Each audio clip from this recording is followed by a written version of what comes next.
Hello everyone, welcome back to my channel. If you're new, don't forget, kindly hit that subscribe button down there, like, share and comment. So on today's video, we have our guest. He's going to introduce himself and what he does. So hi, Hi, how are you? I'm good. Uh-huh, Yeah, my name is Fred uh-huh. from Mwachaka Sources. Mwachaka sausage. Yeah. Why Mwachaka sausage? Mwachaka is a traditional Taita name for pilipili. Okay. Yeah, and actually our original recipe is a traditional Taita recipe. Mhm, Yeah. mhm. So we've just been improving on that. Okay. Yeah. So for how long have you been doing this? So far for 7 years now. Okay, so Although I've been a chef for longer. uh-huh, Um, this started when I was in Italy uh-huh, doing culinary arts. uh-huh. Yeah. Okay. So when or at what point did you now say that you're going to start your own pilipili or Mwachaka says it, and what made you go to that direction? I think it just happened naturally. It's not something I actively pursued. Uh-huh, I always knew I would end up in food. uh-huh, Um, Even when I was doing culinary arts, I knew somehow I would end up in food. mm-hmm. But I found that it's very limiting to work in a restaurant kitchen Okay. because it's a high pressure environment that limits you to that physical area. Vegetable stir fries, the ones with broccoli and Yeah. cauliflower, those ones. Uh-huh. And then I'd put a little sauce on the side because you're taught how to make sauces in school. Okay. Naturally, that went differently. The sauces became more popular than the stir fries. It just started small. Someone would order one pack of vegetables Uh-huh. and give you extra cash for extra sauce. Okay. Yeah. Oh, that's nice. So, like, now, did you ever see yourself as a business owner, or you are just doing it out of passion, kufanya tu, like just trying life? It's passion. It's It's passion. Yeah. Me okay. and food are the same thing. Ukiniona unafaa kuwa na chakula. So the body can tell you, right? Never trust a skinny chef. Now let's talk about your chef journey. When did you start like cooking, or did you went to school for it? And I yeah, it's been a long time coming. uh huh, You see, when other kids are left at home uh huh, alone, uh huh, they would get mischievous or do other things. If you left me alone in the house, I was definitely cooking. You see the recipes. There used to be recipes behind the Saturday Nation at the yeah, back. I uh would huh. cut them out and staple them together and make a book. Okay, that's So interesting. over a school term, I would save enough to buy some of the ingredients, Uh huh. and the whole of the holidays I'd be trying out recipes. So that Okay. that was a long time coming. Everyone knew I would end up cooking somehow. You see yourself as a chef in the next like 10 years. The best part about what I'm doing is it's still in line with that. It's There are many different kinds of chefs. There are pastry chefs, there are grill chefs. My category is called associate. Okay.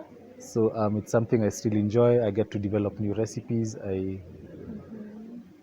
So yeah, I think I'll just continue being associate, Uh-huh. and I'm also a chef, a freelance chef for events, just not weddings anymore. Why not weddings? Well, What happened? well, let me not traumatize you. No, you just tell me. Tell us. Weddings are very high stress, low margin businesses. Some of the challenges that you always face, maybe when you're making your mwachaka. Yeah. Um, I'm happy that for the past 7 years we've been innovating and learning new things, Yes. and so far the recipe is at it's the best it can be. In the first days, we hadn't got the recipe right, so they used to ferment and blow up. So how did you deal with that? Just experience R&D. It costs a lot, but you just need to continuously develop your product until it's the best version it can be. Yeah. Yeah. Okay. So like okay, when I was like the first time I came across you guys, Mwachaka didn't start like with an individual. Yeah. You were like a couple of We people. two of us. Yeah, the Yeah. two of you. And what happened? Why is he? We're still together. We've been friends for 22 years. We're, yeah, we are childhood friends. We've always been doing many businesses together. We are still doing business together. Um, right now, he's doing something else for the business, Okay. but he also works full time with me. Yeah. Okay, let's talk about your packaging and marketing your product. Where do you get the packaging teams and Um, so I have an arrangement. We have an arrangement with Milli Glass from Mombasa, who import glass jars. So we have a unique arrangement with them. They give them to us at a reasonable price, and they make sure we don't lack. do you plan on expanding apart from making more chakas? You go to for something else? I think I'd stick to sauces generally. We'll just expand on the current lineup. Okay, do you have specific flavors that you make?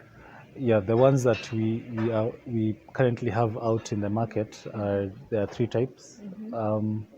One is called Galinja. That one doesn't have chili. It's just ready to eat garlic and ginger. So when you're cooking, you don't have to do all the chopping and peeling and smelling. So it's ready to eat. You just put it on your plate. You can literally make boiled githeri taste fried. How long does it take before it expires? A year. A year. Yeah.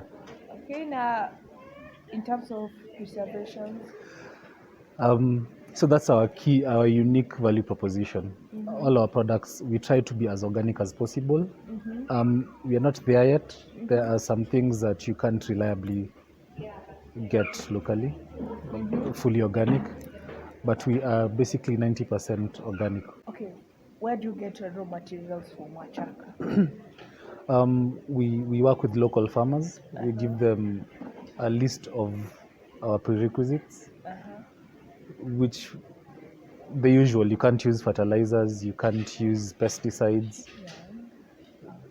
Yes, we'll buy at a premium, but it's okay because what's more important is the naturalness of the product.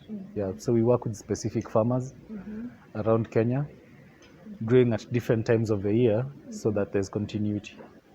We do moisture checks every single day so that nothing grows mold. We take products to the lab every 2 weeks. There's so much we try to do to make sure we don't do anything defective.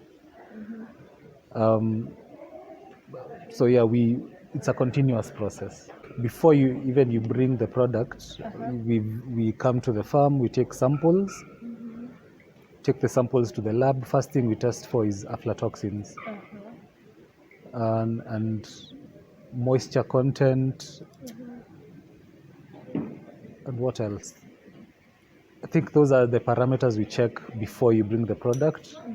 After you bring the product, before you even put the product inside the office, Okay. we check for moisture and temperatures so that we can prevent molding.